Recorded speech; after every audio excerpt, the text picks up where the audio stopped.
Assalamualaikum warahmatullahi wabarakatuh. Perkenalkan, saya Anas Action dari Lembaga Action Training Indonesia, sebuah pengembangan diri untuk kita berlatih public speaking, berlatih komunikasi, hipnosis, hypnoparenting, kemudian ada juga slide design, content creator, dan YouTuber.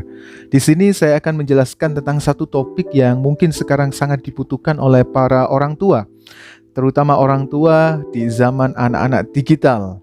Mengapa ini penting teman-teman, Bapak Ibu semuanya? Sebagai orang tua kita harus bisa memberikan yang terbaik kepada anak-anak kita, putra-putri kita. Bagaimana kita bisa mempersiapkan atau mensupport mereka untuk mendesain masa depan yang terbaik untuk mereka. Tentunya masa depan mereka tidak sama dengan di zaman kita, Bapak Ibu. Betul ya? Juga pola asuh, pola didik mereka tidak sama dengan pola didik, pola asuh kita di zaman yang lalu. Because they are the millennial era. Mereka ada di dunia digital, teman-teman, Bapak Ibu semuanya. So, smart parent, kita akan membahas tentang sesuatu yang sangat berharga untuk putra-putri kita. Yaitu tentang apa? Bukan tentang wawasannya aja, teknologinya aja, IQ-nya aja, tidak. Tapi satu yang paling penting, yaitu apa? Smart parent? Yes, satu kata namun sangat berarti. Tentang akhlak.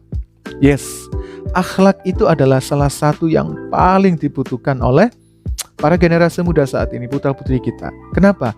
Tidak ada pemberian ibu dan bapak yang paling berharga kepada anaknya daripada pendidikan akhlak mulia. Setuju ya? Pemberian yang paling berharga adalah pendidikan akhlak mulia. Karena zaman sekarang banyak sekali anak-anak zaman now, anak-anak zaman digital seperti ini, mereka itu sudah mengenal yang namanya alat teknologi berupa handphone. Berupa handphone yang kita pakai sehari-hari, yang fungsi utamanya adalah komunikasi. Tetapi handphone zaman sekarang sudah bisa mengeksplor berbagai macam fitur, mulai dari video call, mulai dari internet, mulai dari tools-tools atau aplikasi yang sangat praktis, bahkan hanya bisa dilakukan dengan satu tombol atau ibaratnya satu jari, dua jari cukup untuk mengakses semuanya. Mengakses kamus bisa di Google, mengakses informasi bisa di Google, mengakses foto bisa di Google. Apapun itu hampir bisa diakses di Google. Apalagi nonton tutorial, video dan sebagainya bisa nonton di YouTube melalui jaringan internet. So teman-teman, Bapak Ibu atau smart parent, di sini kita akan melihat bahwasanya ironisnya banyak sekali generasi-generasi muda, anak-anak harapan orang tua itu terpedaya dengan kecanggihan teknologi.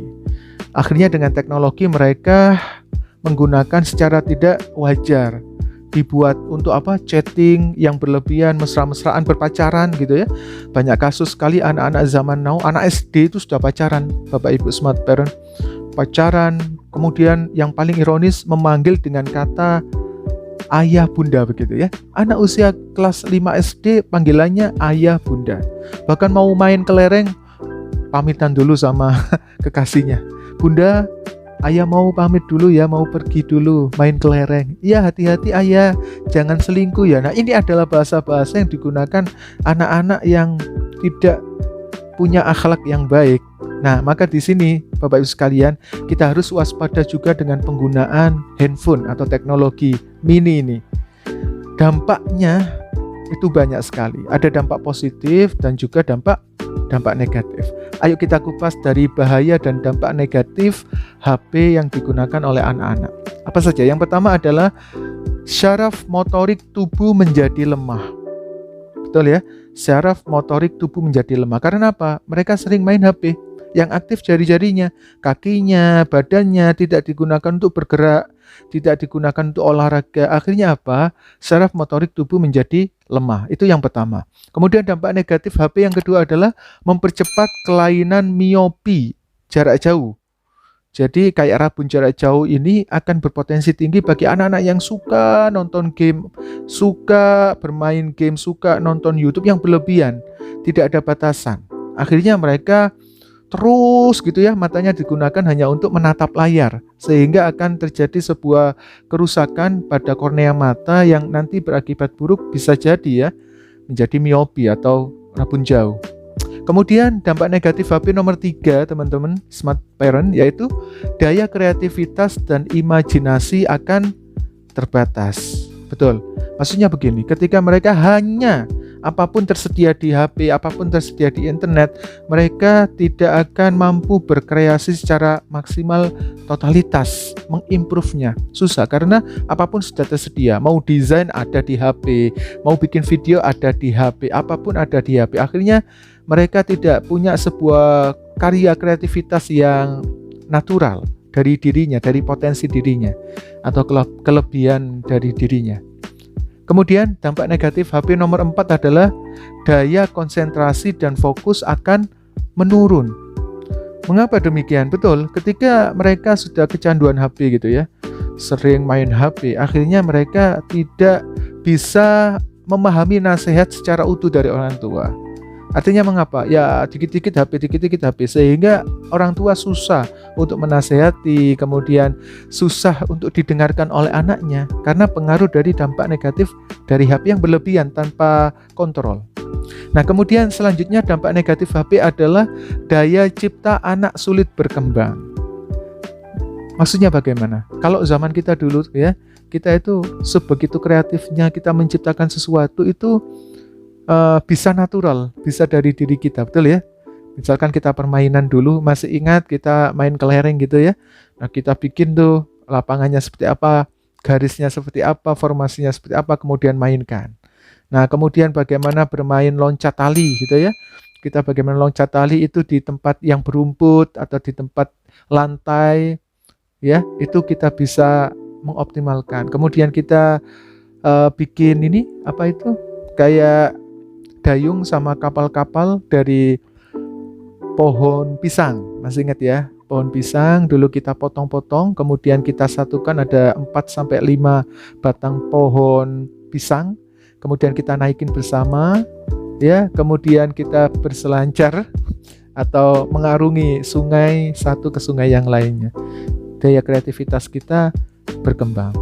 Itu adalah zaman dulu, tapi sekarang sangat berkurang karena selalu ada HP. Bahkan mancing itu harusnya aktivitas motorik, kita bisa olahraga, tapi di HP sudah tersedia. Nah, ini adalah salah satu kekurangan atau dampak negatif dari HP ya. Daya cipta anak sulit berkembang.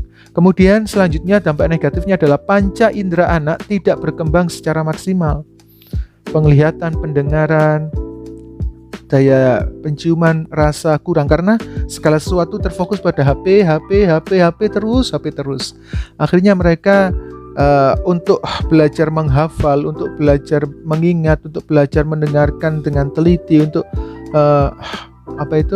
bagaimana daya sentuh dan sebagainya berkurang. Nah, kemudian susah memperhatikan saran orang tua atau nasihatnya. Nah, ini sangat buruk sekali. Bebas tanpa kontrol atau susah diatur. Banyak informasi konten-konten dewasa masuk pada otak mereka, sehingga tidak disaring, mereka dewasa sebelum waktunya. Berarti belum siap, mentalnya belum siap dan sebagainya. Karena mereka sudah terbiasa dengan apa yang dilihat, didengar, itu adalah konten-konten yang kurang cocok untuk mereka, mungkin seperti itu ya. Dan terakhir adalah ucapan positif, sikap positifnya tidak maksimal karena mereka hanya belajar dari HP. Kalau zaman kita dulu kan kita ada guru ngaji, kita belajar di simak, kemudian kita banyak murojaah, kita kemudian banyak belajar agama, belajar akhlak, belajar fikih, belajar akidah, banyak sekali dulu zaman itu ya. Sehingga ucapan kita, sikap kita akan menjadi positif dan sopan pada orang tua. Nah, itulah smart parent dari dampak-dampak negatif dari HP. Kemudian karakter-karakter anak zaman now itu menjadi susah diatur, kadang-kadang nakal, anti nasihat, dan suka melawan. Nah, ini adalah bahaya besar untuk anak zaman digital. So, teman-teman, kita akan nanti berlatih juga belajar di pelatihan smart parenting yang belajar bagaimana mendeteksi kebohongan anak zaman digital, kemudian beberapa faktor-faktor atau 4 karakter dan potensi diri dari anak zaman digital, dan kita akan maksimalkan. Tunggu untuk jadwal pelatihan dari smart parenting. Kalau ada pertanyaan silakan diklik di kolom komentar. Insya Allah akan kita bahas di kesempatan berikutnya. Oke, Salam smart people atau smart parent. Kita akan ketemu lagi. Wassalamualaikum warahmatullahi wabarakatuh. See you next time.